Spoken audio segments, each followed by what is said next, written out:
నమస్తే welcome to మా Telangana TV ఇక డీటెయిల్ చూస్తే సంగారెడ్డి జిల్లా పటాన్చెరు ఆర్టీఓ అధికారులు ఫిట్నెస్ లేని స్కూల్స్ కాలేజీల బస్సులను వరుసగా తనిఖీలు చేస్తున్నారు. ఈ నెల 12 నుంచి పాఠశాలలు రీఓపెన్ అయిన నేపథ్యంలో స్కూల్ బస్సులను 2 రోజుల వ్యవధిలో తనిఖీలు చేపట్టి driver licence, bus fitness permit, tax condition సరిగ్గా లేకుండా 13 బస్సులను ఆర్టీఓ అధికారులు సీజ్ చేశారు. ఇదివరకే ఆయా స్కూల్స్ యాజమాన్యాలకు బస్సుల ఫిట్నెస్ లపై అవగాహన కల్పించామని, అయినప్పటికీ నిర్లక్ష్యంగా ఉంటూ విద్యార్థుల భద్రతను పట్టించుకోకుండా ఫిట్నెస్ లేని బస్సులను రోడ్డుపై నడుపుతున్నారని, ఇలాంటి వాటిని ఎట్టి పరిస్థితుల్లో ఉపేక్షించేది లేదని పటాన్చెరు ఆర్టీఓ విజయరావు హెచ్చరించారు.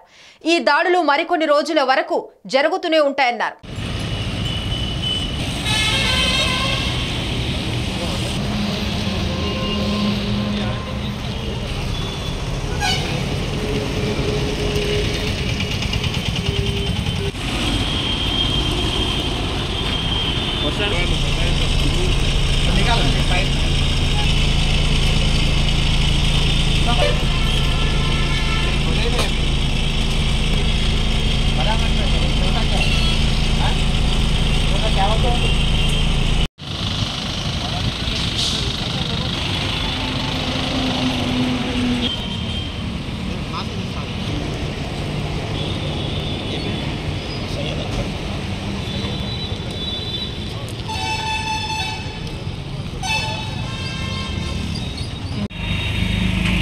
స్కూల్లో మనకు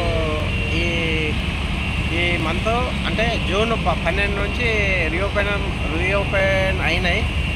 దీనిలో భాగంగా స్కూలు యాజమాన్యాలకు అందరికీ కూడా మేము ముందే ఫిట్నెస్లు అన్నీ చేయించుకొని